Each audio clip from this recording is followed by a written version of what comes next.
سورۃ الواقعہ کی ابتدائی آیات۔ الحمدللہ وکفی وسلام علی عبادہ الذین اصطفی، خصوصا علی سید الرسل وخاتم الانبیاء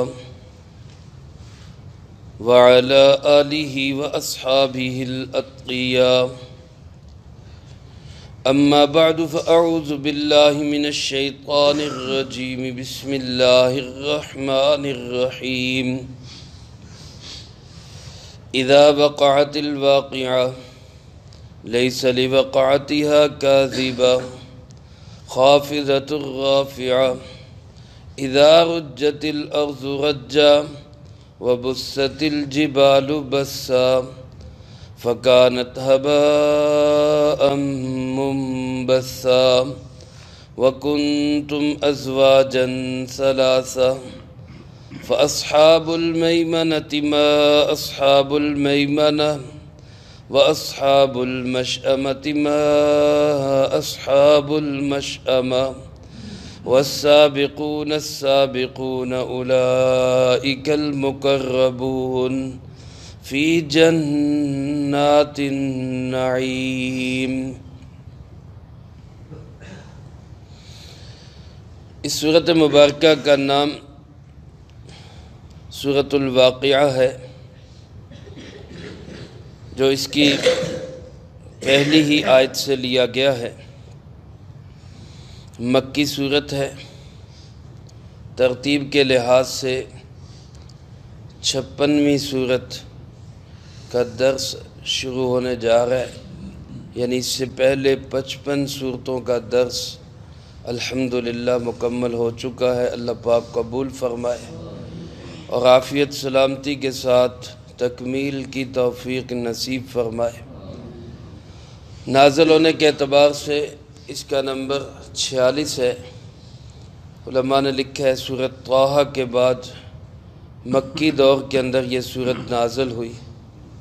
اس سورت مبارکہ کی آیات 96 ہیں اور 3 رکوعوں پر مشتمل ہے۔ اس سورت مبارکہ کی فضیلت احادیث کی کتب میں موجود ہے۔ آپ صلی اللہ علیہ وسلم کے ایک صحابی حضرت عبداللہ ابن مسعود رضی اللہ تعالی عنہ، رسول اللہ صلی اللہ علیہ وسلم کے بڑے بااعتماد صحابی،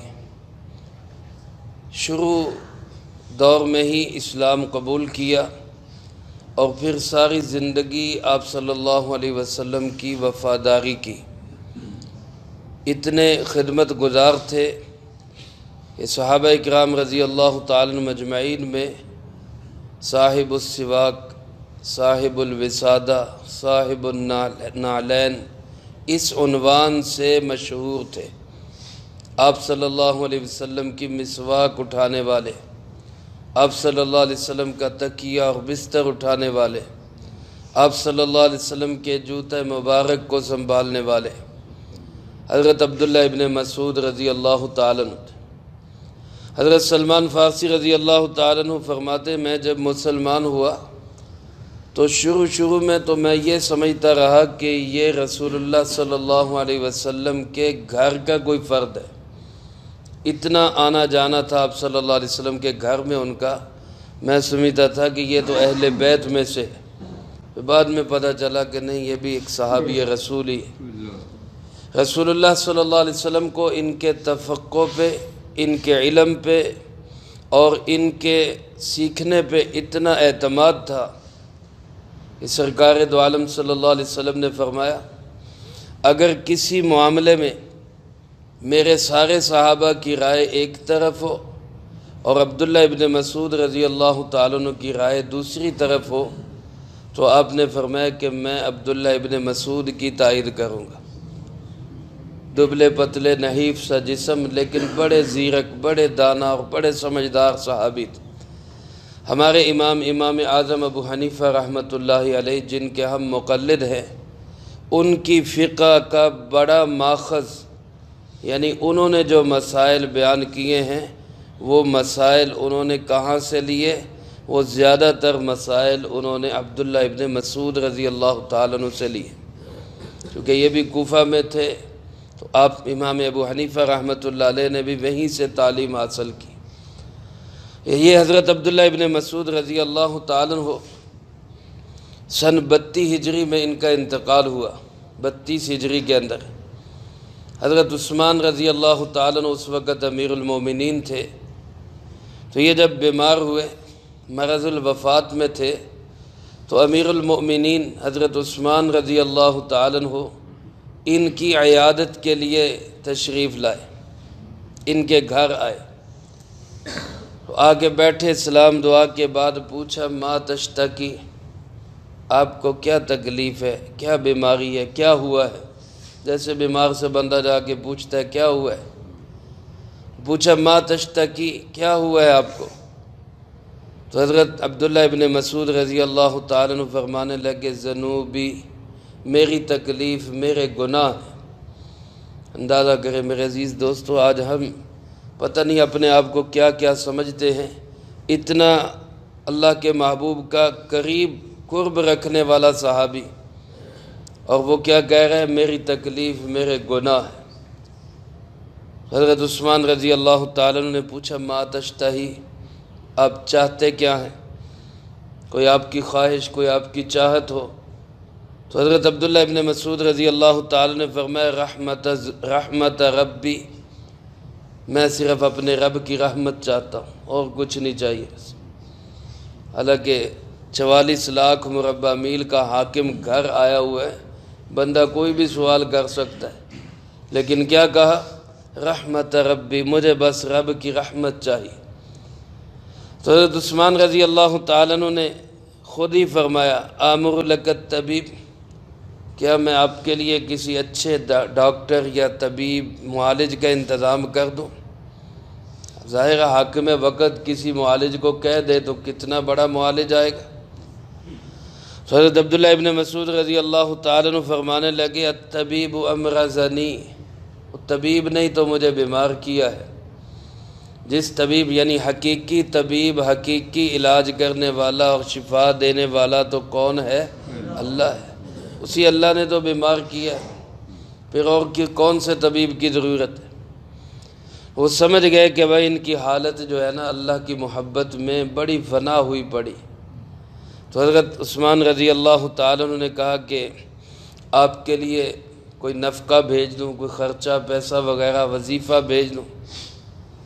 حضرت عبداللہ ابن مسعود رضی اللہ تعالیٰ نے فرمایا مجھے بیمار کو اب کیا ضرورت ہے خرچے کی، میں تو مرض الوفات میں ہوں، اب کیا کروں گا؟ فرمایا یکون لک بناتی من بعدک، آپ کے بعد آپ کی بیٹیوں کے کام آ جائے گا، آپ کے بعد آپ کی بیٹیوں کے کام آ جائے گا۔ تو حضرت عبداللہ ابن مسعود رضی اللہ تعالیٰ فرمانے لگے میری بیٹیوں کی فکر نہ کرو، میری بیٹیوں کی آپ پریشانی نہ لو، میں نے ان کو ایک نسخہ بتایا ہے جس کی وجہ سے وہ کبھی کسی کی محتاج نہیں ہوگی۔ وہ کیا؟ فرمایا میں نے ان کو کہا روزانہ رات کے وقت سورۃ واقعہ پڑھ لیا کرو، اور وہ پڑھتی ہیں، ان کی عادت ہے، وہ روزانہ رات کو سورۃ واقعہ پڑھتی ہیں۔ اور میں نے جناب محمد کریم صلی اللہ علیہ وسلم سے سنا ہے من قرأ سورۃ الواقعہ فی لیلہ لم تصبہ فاقۃ، او کما قال علیہ الصلاۃ والسلام، جو رات کو سورۃ واقعہ پڑھ لیتا ہے اس کو زندگی بھر کبھی کسی کی محتاجگی نہیں آئے گی، اس کو کبھی فاقہ نہیں آئے گا، کبھی اس کو ایسا غربت و افلاس نہیں آئے گا کہ اس کو جو ہے دوسروں کا محتاج ہونا پڑے۔ لہذا میری بیٹیاں اس پہ عمل کر رہی ہیں، ان کے لیے کسی پیسے کی خرچے کی کوئی ضرورت نہیں۔ تو یہ سورۃ واقعہ کی بہت بڑی فضیلت ہے، میں بھی آپ بھی ہم سب نیت کریں اور معمول بنائیں کہ مغرب کے بعد رات سونے سے پہلے پہلے ہم اس سورۃ واقعہ کو ضرور پڑھیں گے، سب کہہ دو انشاءاللہ۔ اس سورۃ مبارکہ میں بھی اللہ پاک نے زیادہ تر فکر آخرت کو بیان کیا ہے، اور علماء نے لکھا ہے کہ اس میں اللہ پاک نے انسانوں کے 3 گروہ بتائے، جیسا کہ اس سے پہلے سورۃ رحمان میں اللہ پاک نے 3 لوگوں کے انجام کا ذکر کیا۔ ایک تو جہنمیوں کا ذکر کیا، اور پھر اس کے بعد خواص اور مقربین کے لیے 2 جنتوں کا ذکر کیا، اور پھر اس کے بعد عوام کے لیے 2 جنتوں کا ذکر کیا۔ اس میں بھی اللہ پاک نے انسانوں کے یہی 3 گروہ بتائے۔ آخرت کے اندر ایک گروہ تو ہوگا اصحاب الشمال کا، بائیں طرف والے، جو عرش کے بائیں طرف ہوں گے، اور ان کو نامہ اعمال بھی بائیں ہاتھ میں دیا جائے گا، اور وہ آدم علیہ السلام کی بائیں پشت سے پیدا ہوئے۔ جب آپ صلی اللہ علیہ وسلم معراج پہ تشریف لے گئے تو آپ نے دیکھا حضرت آدم علیہ السلام تشریف فرما ہے، اور دائیں طرف ہاتھ مارا تو ایک ذریت، ایک نسل ان کی نکلی، جس کو دیکھ کے آدم علیہ السلام بڑے خوش ہوئے۔ پھر بائیں طرف ہاتھ مارا تو ایک ذریت اور ایک نسل نکلی، جس کو دیکھ کے وہ بڑے رنجیدہ اور پریشان ہوئے۔ تو جب پوچھا حضرت جبرائیل علیہ السلام سے تو انہوں نے فرمایا کہ یہ جو دائیں طرف سے نکلے ہیں اور دائیں طرف موجود ہے، یہ سب ان کی اولاد میں جنت میں جانے والے، اور یہ جو بائیں ہاتھ پہ ہیں، بائیں ہاتھ طرف سے نکلے، یہ سب جہنم میں جانے والے۔ اللہ ہم سب کی حفاظت فرمائے۔ ایک گروہ تو یہ ہے، اور ایک گروہ دائیں طرف والا ہے جو اصحاب الیمین ہے، جو جنت میں جائیں گے، اور ایک ان اصحاب الیمین میں اعلیٰ درجے کے السابقون جن کو کہا گیا آگے بڑھنے والے، یہ سبقت کرنے والے جو ہے یہ اعلیٰ درجے کی جنتوں کے اندر ہوں گے۔ تو ساری انسانیت آخرت میں کتنے حصوں میں تقسیم ہوگی؟ 3 حصوں میں۔ ایک حصہ اصحاب الشمال کا، ایک حصہ اصحاب الیمین کا، اور پھر اصحاب الیمین میں سے ایک حصہ السابقون کا۔ اللہ پاک مجھے آپ کو اپنی رحمت سے ان میں شامل فرما دے۔ اللہ پاک فرماتے اذا وقعت الواقعہ، جب وہ واقع ہونے والی واقع ہو جائے گی۔ واقعہ علماء نے لکھا ہے یہ قیامت کے ناموں میں سے ایک نام ہے۔ جس طرح قیامت، الساعہ، طامۃ الکبریٰ یہ قیامت کے نام ہیں، اسی طرح واقعہ بھی قیامت کا نام ہے۔ وہ واقع ہونے والی یعنی قیامت آ جائے گی۔ فرمایا لیس لوقعتھا کاذبہ، اس کے واقع ہونے میں کوئی جھوٹ نہیں، کوئی غلط بیانی نہیں ہے، قیامت آ کے رہے گی۔ یا بعض نے لکھا کہ کوئی اس کو جھٹلا نہیں سکتا، بے شک دنیا میں لوگ جھٹلائیں لیکن پھر بھی قیامت آ کے رہے گی۔ فرمایا خافضۃ الرافعہ، جب وہ آئے گی تو بعض لوگوں کو پست کر دے گی، بعض لوگوں کو اوپر اٹھا دے گی۔ خافضہ کا معنی نیچے گرانے والی، رافعہ کا معنی اوپر اٹھانے والی۔ جو جتنے ایمان والے ہوں گے ان کو قیامت اوپر اٹھائے گی، ان کے مرتبے بلند ہوں گے، اور جتنے ایسے لوگ ہیں جنہوں نے اللہ کو ناراض کیا، حالت کفر میں دنیا سے چلے گئے، وہ سب نیچے گریں گے، وہ خافضہ ذلیل ہوں گے، رسوا ہوں گے۔ اللہ ہم سب کو دنیا آخرت کی ذلت و رسوائی سے محفوظ رکھے۔ فرمایا اذا رجت الارض رجا، جب زمین کپ کپا جائے گی ڈر سے، ایک وقت ایسا آئے گا زمین ساری کانپنے لگ جائے گی۔ یہ زمین ایک سیارہ، ایک فضا کے اندر کرہ، اور اللہ نے ایسے بعض بڑے بڑے ستارے اور سیارے بنائے، آج کی سائنس بھی کہتی کہ ان کا ذرا سا کنارہ زمین کو لگ جائے تو زمین ٹکڑے ٹکڑے ہو جائے۔ وہ وقت آئے گا جب اللہ فرماتے قیامت نفخہ اولا ہوگا تو زمین کپ کپائے گی ڈر کے مارے۔ وبست الجبال بسا، اور پہاڑ ریزہ ریزہ ہو جائیں گے ٹوٹ کر، اور پہاڑ ان کی حالت یہ ہو جائے گی، فرمایا فکانت ہباء منبثا، ایسے ہو جائیں گے جیسے اڑتا ہوا گرد و غبار ہے۔ آج کسی کی مضبوطی کی مثال دینی ہو تو مثال کس سے دیتے ہیں؟ پہاڑوں جیسا مضبوط ہے۔ یہ اتنے مضبوط بھی اس دن ان کی حالت کیا ہو جائے گی؟ اللہ فرماتے اڑتا ہوا غبار ہوگا۔